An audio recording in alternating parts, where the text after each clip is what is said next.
Saturday. Christmas comes early. Unbelievable! Welcome to this incredible scene. Bills. To the end zone! Chargers. It's a touchdown! An exclusive NFL game. That's fantastic! Live in primetime. Wow! Only on Peacock. With a Christmas gift to their fans. They're having some fun now. Bills versus Chargers. Saturday, 7:30 Eastern. Exclusively on Peacock. The holidays start here at Kroger with a variety of options to celebrate traditions old and new. You could do a classic herb-roasted turkey or spice it up and make turkey tacos.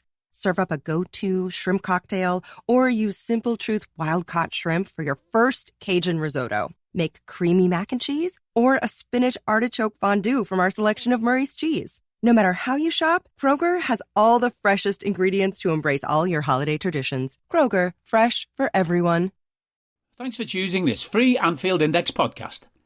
If you'd prefer to listen to this or any of our other shows without adverts, then now's the time to check out Anfield Index Pro. With AI Pro, you can supercharge your entire listening experience. You'll not only get all of our podcasts without the ads, but you'll have them far faster with our Quick Publish feature available exclusively for subscribers. AI Pro also puts you in the heart of our sound studio, with an option to listen to many of our shows live and interact with the podcasters in real time as the shows are recording. Upgrading couldn't be easier. AI Pro is available on all popular podcast platforms, and we have our own apps for Apple and Android. Just head on over to AnfieldIndexPro.com and get started today. Good morning, good afternoon, good evening, wherever you are, whatever you're doing, and welcome to another episode of Post-Conference Presser for Anfield Index. And ladies and gentlemen, this is ahead of the last one before Christmas and a massive game, no two ways about it. We face Arsenal on Saturday at 5:30, Christmas Eve, as some would say as well. So loads to get to as normal. We've got the Q&As that Jurgen Klopp answered, answered and was asked. We've got the analysis of the West Ham game and how that went, the key lessons learned from that one, and who may have played themselves in and out. We've got Arsenal threats as normal, and we'll go to our formation lineup and my predictions. I'm doing all right this year. Because last year, everyone was pretty shy, to be honest, but this year, not too bad at all. So, let's get into it. Some interesting questions, and we save some team news bits for the Arsenal part, but let's get into it. So the first one, Jurgen Klopp was asked about the Super League and the statement that Liverpool have made. Said, I agree 100% with that statement. I like it that finally we get a little understanding that FIFAs, the UEFAs, the FA, etc., they can't just do what they want. Just doing things like they do, putting in the competitions with more games. I like that they get a bit of a shake-up, so you cannot do exactly what you want. But with the Super League, I have that same opinion that I said before. Yeah, I don't think anyone was shocked with this. I think pretty much every club down to, even the smaller ones in the world, the community ones, what's called Everton, things like that, have rejected this, haven't they, and said, no, we're not going forward for it. So it might be that there's a few like Real and Barca are a little bit lonely at the moment, but probably another pod for another time. This just leaves the door open, isn't it? In the case of if UEFA don't start bending or working with certain clubs more, there's a threat there, isn't there, as it were. So yeah, that was interesting.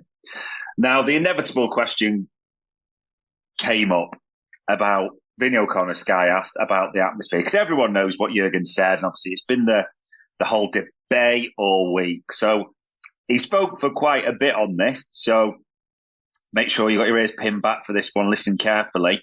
So asked about, the atmosphere, what you think of it. Do you stand by those comments? So he kind of did that sigh, when he goes fluffs and hits the desk type of thing. But he said, maybe I have to. And I can tell people I don't order atmospheres or whatever. It's 2 home games in a row and 2 games where we had 62 finishes. Shoot me, meant shots. That's pretty special. That's what football is all about. And imagine if we scored all of those. You will have these moments in football where you create a chance and you miss it. And in our best times, I understand not everyone was thinking Klopp is always right, talk about himself in the third person again. But it was my feeling directly after the game. It was exactly like that. When I turned around and we missed the chance, people were almost sitting flat. And I thought, what do we want? Missing a chance is the closest thing to scoring a goal. Now, in very good times, and exactly, we all join these situations. What we should do is, and we're also in a pretty good position in the league, maybe a bit quicker than people expect. I don't know. Difference is for me, if you have these chances and you miss it, what we want is the stadium to go bonkers and go for the next chance. And that was different. I enjoyed 99.7%, very specific, of each second in that stadium. I love it to bits. The atmosphere these people, and sometimes they are in and these are in, but people explain to me that's not possible only if it's a family member. So Jurgen understands the F&F policy and the transfers forward distributes, fair play to him. I didn't know people would take me word for word, but maybe after all the years, we should be used to that. I'm overly happy with everything, but it's like if we can do better, then I want to and show us. I said something, that's all. If people want to understand me right, I think that's possible. What I said is we need Anfield tomorrow, and that's 100% possible. And I cannot wait for that first whistle. I think this has got absolutely carried away across the board. And listen, everyone's entitled to their thoughts and everyone's entitled to their opinion. But for me, and all I ever see on this is it just stokes the old tired, almost lazy fan argument to me, like the locals, then the Wolves and the corporates and the plastics and all those things that come out that people can just throw. Let's be clear. I love the idea of part of the stadium, almost like the old magic, as I wasn't there, I can pretend, but the boys' pen, that old style local thing. I think that would be absolutely fantastic. Having been on some aways, you see when you get that sort of local support, insane. The younger variety, a bit more energy in the stadium, affordable, all those things you could mention. Don't think that's a bad thing at all. Love that idea. On the other side, it's not just Scousers that go to a game. And it's not just Scousers that make the atmosphere. And this isn't attacking Scousers either, for anyone jumps on that. The whole thing about Liverpool, it's that great mix. There'll be people from out of town who make noise. There'll be Scousers that go to a game that don't. There will be vice versa. All I'm saying, for everyone jumps on this, is I love that idea of like a boys' pen, an area for young Scousers, young people to make noise, tickets at an affordable level. I think that would be a great concession for the club to make in some way. But I understand it's balanced against the value, the money that's brought in from those corporate. But just because corporate doesn't have to be a negative slant, there's a lot of corporate people that give tickets to local charities and the foundation of things like that. Everything's got to be balanced. And also, the atmosphere at Anfield, people are desperate for it to now be labelled as terrible. And you've got to think about this because other fans will love that. It's been better at games than United. It's difficult to make it dancing, if you want to call it that, every game, unless you want those drums. But I do think concessions should be made in that. Just my opinion. You might disagree. Is what it is, type of thing. Then it came to questions of players. So he was asked about Curtis Jones, first of all, and how he's done. He said, had a giggle at that, because you know where that was going, almost like put him in the lineup verbally. So yeah, he laughed and said, all good, yeah, and he was exceptional. Maybe it's the best game we've played so far this season. Changed the lineup, and I liked it a lot. Curtis scored 2 goals. He was directly aggressive in the right manner. We will start with 11, and 5 will come on, I'm sure. I mean, we'll come on to lineup later, but lovely straight back, cover drive, down the ground for 4. What else are you really expecting him to say? I thought that was a bit of a wasted question, I have to be honest, but there we go. Then was asked about Endo. Went into quite a bit of depth over this, said, we don't seem to give people time anymore, but internally we do. It means him as a club and his coaching staff. When we see him every day in training, he's one of the hardest working people I've ever met. We saw some of the biggest players in my time that needed time to click. We saw for half a year that Andy Robinson didn't play for the team. Hopefully he's forgotten that. Fabinho couldn't play it alone in a 6 at the start. Endo gives something different to the team. He's the one for tackles, He does well, he finds positions better, and that's fine. I think you've got to give Endo a bit of praise at the moment, haven't you? Or it's got to be balanced because the criticism's been loud, so everything should be balanced in this regard. He's taken his time. He almost appeared one for the Carabao, the Europa, the domestic cups, maybe, like we say, Sheffield United away, that type of thing. But maybe, it's through McAllister's injury. Let's not beat around the bush. But you've still got to take your opportunities, haven't you? And you've got to give Endo credit, especially those last few games. He was good against United. He was good here. Obviously, the team was good against West Ham. So he's performing well. Yes, it's taken a bit of time, but we can see the progress now. And people are going to jump on this as well with the 30-year-old international. He should be seeing progress anyway. But it's always going to take time. So the praise has got to be there for Endo at the same time. So it was good to see that was asked. It was good to see it answered that way. And then the final question, real player-wise, that was about Jarell Quansah. They said Jarell's played good since then, but we knew about him well before that. Long-term injuries are always a problem, like happened with Joel. We have to sort it internally, and thankfully we can. Now, I've seen a few comments on this around, because we sort it internally, that's the transfer window over, when all those types of things. I think what Jurgen was alluding to, that at the time Joel Matip was injured, the transfer window wasn't open straight away, or isn't open now even still, isn't it? So they had to look internally, they had to look. And he's mentioned it before, he still has 4 options that he's happy with. And yes, he has mentioned before, if he can keep those fit, he'd like to go forward with those. Does that mean definitively, absolutely definitively, they're not looking, they're not seeing what's out there? I don't believe that.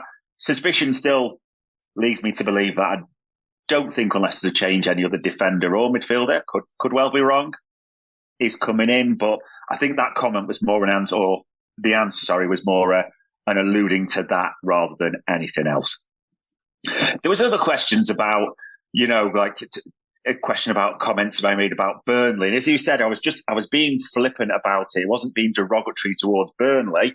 It could have, as he said, he could have asked me if it was Tottenham, London, all those types of things. So it just so happened it was Burnley at the time. So yeah, there was no doing down of Burnley ahead of Boxing Day either. So those were pretty much the key questions. So as we go to normal, the West Ham clues. I tell you what, ladies and gents, 5-1, 2 for Curtis. So Bosley with that opener, pure strike as you saw it. That ball didn't move, didn't it? When you just almost float through the air beautifully. Salah, finish, Gakpo as well. So forwards getting in the goals.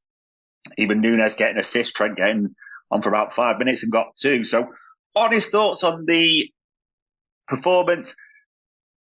It might not be, because I'm kind of thinking a bit on the spot here, but it's maybe a shout for being our best performance overall of the season. Now, you take things into account about it's not the league, and people will argue that, but it's a Carabao Cup quarter-final. West Ham are a good team. I think it was a combination of us being brilliant and them being poor on the night that led to that realistically. But the honest thoughts were it was a good performance for so many across the board. There's people that really shone. I mean, Quansah's progressive passing in that game was really good. It was Van Dijk-esque as well. You saw him. He played the diagonals that settles on the attack. He was punching the ball through the lines at pace. Probably, if I'm being honest with Quansah, haven't seen Konate, Matip and Gomez do it to that level. Doesn't mean they're bad, but it really was something else. Love the fact that not everyone went inverted. That was beautiful, wasn't it? No one was inverting that much. It meant that Elliott from the right forward was brilliant. Yes, coming inside at times, and Nunes comes inside as well. But the fullbacks bombing on. Fair play to Gomez, fair play to Tsimikas. Maybe Gomez, and we will riot when he scores that first goal, was just lacking that bit of composure sort of in the final third. But overall, a massive, shout out for the fullbacks. And then the midfielders of Bosley, when people weren't getting in his space, shall we say, and other midfielders trying to do the same thing, look great. Curtis Jones, unreal. Absolutely unreal. And I almost jump into a next section, but it's absolute madness beyond belief if Curtis Jones isn't starting against Arsenal. I strongly believe he will. I don't want to hear that Gravenberch, now fit, he had the rest and all that. Curtis Jones should be one of, if not the first name as well on the team sheet with the other main players. So, we always talk about playing the way in and out. You've got to give him that. At the same time, if you look forward, Nunez on the left. Oof. Just looked, bar the goal, and he did hit the post as well. That Dariola save was unlucky, but some great passes, some great work with Harvey, isn't he, when he played him in the first half. The assist for Jones was a great pass as well. Darwin pressed. He won the most tackles of anyone on the pitch. He just looked an absolute menace in that left side. And I think that's got to be a key part as well, which we'll come to on the lineup. Harvey Elliott, again, brilliant. Not necessarily get the big headline numbers, but absolutely superb. If anything, the weird one is, Gakpo scored a good goal and it's a very good finish, as we know Cody can do. Didn't really play all that well. Got to be honest about that. Lost the ball quite a bit. And for someone who's got that frame, and it's such a frame, it's like he's 6'3", but he plays like he's a smaller man almost, if that makes sense. The physical nature. He should hold the ball better with his frame. He shouldn't always need to come back. Just a few things didn't quite link, but it's a good goal. So he comes into the mix as well. But I think there's going to be an unfortunate loser in the next lineup. And when I say that, it means that he's not going to start. But as Jurgen's alluded to, the subs bench is going to be absolutely crucial. And that's what we want at this time of the year. So the positives from West Ham for pretty much all the players are massive in that regard. So fair play. And we'll come on to this a bit more in the sort of formation and the lineup as well. Now, Arsenal threats, they come plentiful. I mean, defensive-wise, like us, they're the most miserly team in the league. So it doesn't necessarily factor that. I know some people suggesting, a high-scoring game, end-to-end. These are both two miserly teams and are getting to grips with things that way. So I wouldn't be surprised if it's not as high-scoring game, but we know their players. We know Martinelli likes a game against Liverpool. Not had a good season particularly, I have to be honest about that, but there's that. Saka on the right-hand side, Odegaard, real threat that way. Those three especially can hurt us. One player who loves playing against Liverpool, we have to be honest, unfortunately, is Gabriel Jesus. Got a good record, hasn't he, for City and Arsenal against Liverpool. I wouldn't mind seeing him not start, but I can't really see any other way. I don't think Ed Ketia gets the nod at Anfield, and I don't Havertz. Can't see it either. Could be wrong. Havertz, the midfield debate comes up and all those types of things. But in essence, they have threats. So it's almost the thinking about, when we talk about their threats, we need to think about how we counter them, don't we? Which we'll come on to in lineup. But part of it is, and Jurgen Klopp's mentioned this, Anfield has to be on its toes. Okay? It doesn't hurt sometimes when old Brillo Padhead himself riles it, doesn't it? Or does some of his players do things that way? So you have to think, like, when Arteta took on Klopp on the touchline, when it's 0-0, touch paper lit, brought it to life that way. You have to think last season as well, when it was pouring, we were 2-0 down. It was looking bad, wasn't it, in that season? Granit Xhaka, for some inexplicable reason, decided to start getting into it with Trent, and that ignited it all that way as well. Extra cash? Coming right up. Happy Money is letting you in on a happier way to elevate your savings with an incredible certificate offered by Alliant Credit Union. Smart, bold, and straightforward. Alliant offers a 12-month certificate with 5.25 APY annual percentage yield with a low minimum deposit of $1,000. Funds are insured up to $250,000. Best of all, anyone can apply to join. Elevate your savings today. Visit happymoney.com/Alliant. That's ALLIANT. The APY is accurate as of the 11/1/2023 dividend declaration date. Early withdrawal penalties do apply. Fees may reduce earnings on the account. Any monthly withdrawals or transfers reduce earnings. Tired of ads interrupting your favorite show? Good news. Ad-free listening on Amazon Music is included with your Prime membership. Download the Amazon Music app or visit amazon.com/ad-free sports. That's amazon.com/ad-free sports to catch up on the latest episodes without the ads. Enjoy thousands of Acast shows ad-free for Prime members. Some shows may have ads. Arsenal, if they've got any sense, will have learned from that. They will come with the game plan of, I'm saying, my defence, keep it tight, keep it tight, yeah? Don't let Anfield sort of bring it into that wall of sound, that cauldron of noise that we know it can do. So here's what they've got to do. It's got to be from the off, okay? And even if it's not first 10, 15 going perfectly, it's got to be from the off. We know how these react under pressure. We know the psychological barrier, I would say, they have a bit when Anfield is that wall of sound and they just struggle to handle it. That is what Anfield has got to bring tomorrow. Christmas Eve, the big one, under the lights, that bit where, you're feeling it. It's a massive game. You're seeing your breath in the air, all those types of things. So, yeah, that's the real counter threat, the counter press, as we'd say, from us that needs to happen tomorrow. And the next bit, we talk about, obviously, the formation, the lineup. Now, this is the toughest one. I mean, injury news, Gravenberch is fit.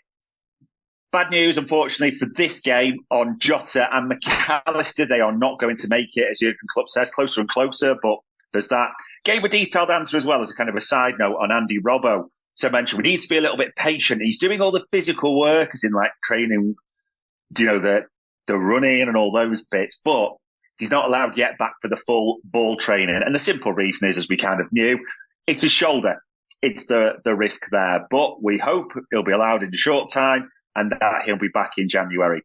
So do we, Jurgen. Absolutely so do we. But probably worth a note that Tsimikas again had a good game. And we should give a bit of praise here to Kostas. I don't think he's been sensational at all. Don't get me wrong. But at the same time, it's not all crap or sensational. There is a barometer. But very good in recent times and look better with a run. I think sometimes we forget that as fans, don't we? That we want people to come and treat him and hit it straight away, but sometimes they need that run of game to sort of get to form, get comfortable. And it's certainly proved positive for him. So fair play there. Formation and lineup then, people. This is really tough and I'm still swithering. And there's a few I wouldn't be upset if, I get wrong in the nicest way, or because this is more rather than I know I've done it as trying to predict what Jurgen Klopp does, and there's a little bit of that. But this is quite heavy of what I would like to see. And I'm a big believer in that. If you don't deserve, if you've played brilliantly, keep the shirt, the man in form. Yes, there's got to be rotation at times for certain competitions, but this is a big game. So you've got to look, who's my strongest team? And form will come into that. It's the best team I can pick at the moment.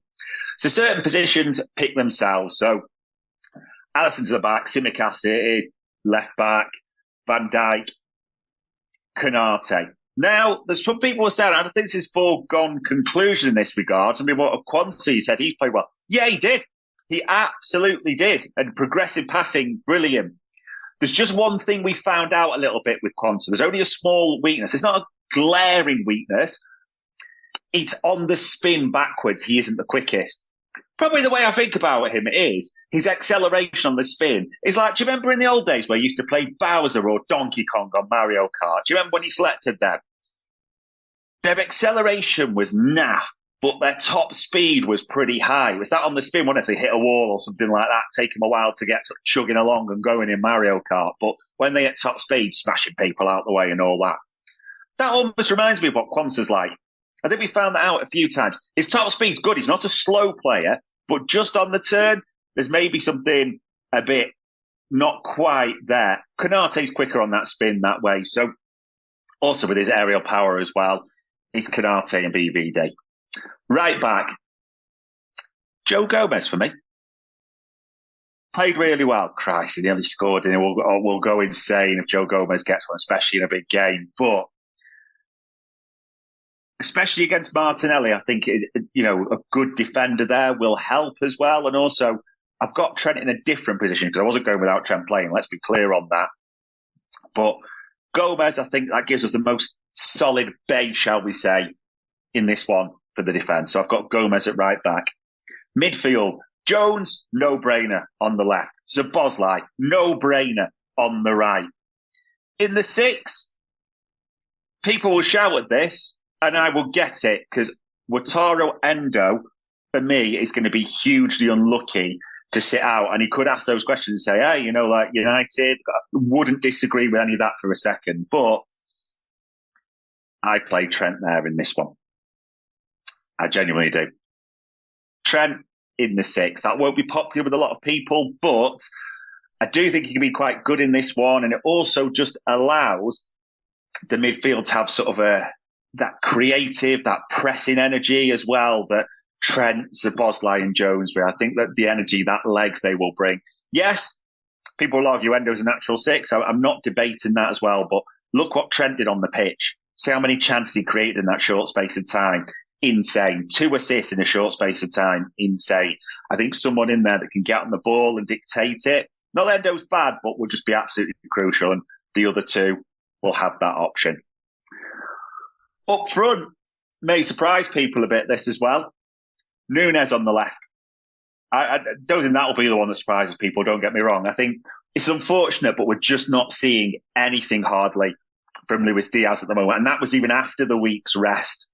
You know, we didn't go to Belgium for the final Europa. It's just not happening. And even when he came on, I thought he was the one that didn't look bad, but just a bit disjointed. It's not happening. And also, I think he can be a really good sub. So, Diaz on the left for me. On the right-hand side of attack, Harvey Elliott for me in this one. Was brilliant the other night. Worked hard, created loads, worked in tandem well with Gomez on the right-hand side. Allowed Szoboszlai to get in the areas he wanted to, even though he sometimes was dropping deep or creating. I think this could be a really useful weapon. Plus, we know he maybe gasses late on. That's a criticism of physicality. But Harvey will press in this one and track and help. And before people jump on this about the right side, not done this. When we beat City last year 1-0, he was absolutely crucial in protecting James Milner in front of some of that back 4 as well. So he can do a job. He will work hard. I think that would be good. And then I played Mo Salah as the striker. The good thing about that front 3 is it can interchange. We know Darwin will come inside. We know that essentially Harvey will come inside, but they can drop deep. Other people will come through. We look at what Curtis Jones and Szoboszlai. We also think, or for me, we don't need to keep focused on this inversion with that either as well. We can go back, as we did against West Ham, to a more traditional 4-3-3. I thought it suited us really well. We inverted this new whole formation thing because of the issues we've had. I think we've seen in that last game, for me, and enough evidence there that let's play a standard 4-3-3. So that would be my lineup. There's going to be people disagreeing in that. There's people going to be arguing, you can't drop Endo. Gakpo scored a goal. Diaz has been rested. You got to give me all those types of things. That is your opinion. I'm not convinced Jurgen Klopp will do what I say, but that is the lineup I would put out. And then that gives you Gravenberch, Gakpo, Endo, Diaz off the bench. Real options. So that's for me, which only leaves me to provide the score and scorers. So for me, I do believe that it'll be a tight game. However, 2-1 Liverpool, I am going to go. And I never bet against him because why would you? Don't always get it perfect, but if I did start betting against him, he'd prove me wrong more than right. So the opening goal scorer, Mo Salah, Liverpool to win 2-1. Now, this is its nature because of this game. I don't mind necessarily not the best performance as long as we win. I would take that all day rather than we play well and it's a 1-1 draw type of thing and anything like that. The result's big in this. Yeah, we've had 3 home games. The result's big. You don't want to have Arsenal and United visit Anfield and come away with less than 4 points. Okay, that would have probably been, if you be honest, that would be the minimum you wanted at the start of this run. You take the cup out. So I'm hoping for a win because otherwise it's maybe not the best results recently. You have to be honest about that. So fingers crossed. As long as we win, no injuries as well, it'd be nice with players hopefully starting to come back. But 2-1, Mo Salah is my prediction for the scoreline.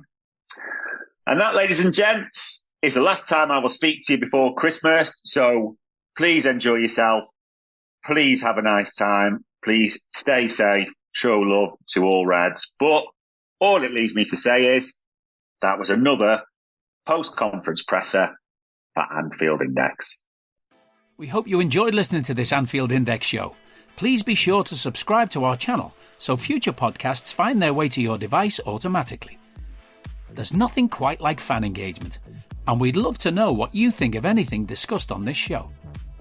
The best way to get in touch is over on our free Discord community, where both podcasters and listeners debate the hottest LFC topics 24/7. Sign up free now at AnfieldIndex.com/Discord. You won't regret it. You can also follow us on Twitter at Anfield Index and find us on Facebook by searching for Anfield Index. Oh, and before you go, we'd love it if you could leave us a 5-star review on your favourite podcast app. It only takes a couple of seconds, and it means the world to the people who create these free shows. Sports Social Podcast Network. Denise has been playing jazz for 40 years. Last concert, one of the musicians fell sick with RSV. Respiratory syncytial virus, or RSV, is a highly contagious virus that can lead to breathing problems. This time, she's choosing to help protect herself with Pfizer's RSV vaccine, Abrysvo. Abrysvo is a vaccine for the prevention of lower respiratory tract disease caused by respiratory syncytial virus, RSV, in adults 60 years of age and older. Abrysvo is not for everyone and may not protect all who receive the vaccine. Don't get Abrysvo if you've had a severe allergic reaction to its ingredients. People with a weakened immune system may have a decreased response to Abrysvo. The most common side effects are tiredness, headache, pain at the injection site, and muscle pain. Ask your pharmacist or doctor about Pfizer's RSV vaccine, Abrysvo, respiratory syncytial virus vaccine. For full prescribing information, please call 1-844-989-7284 or visit abrysvo.com. Brought to you by Pfizer.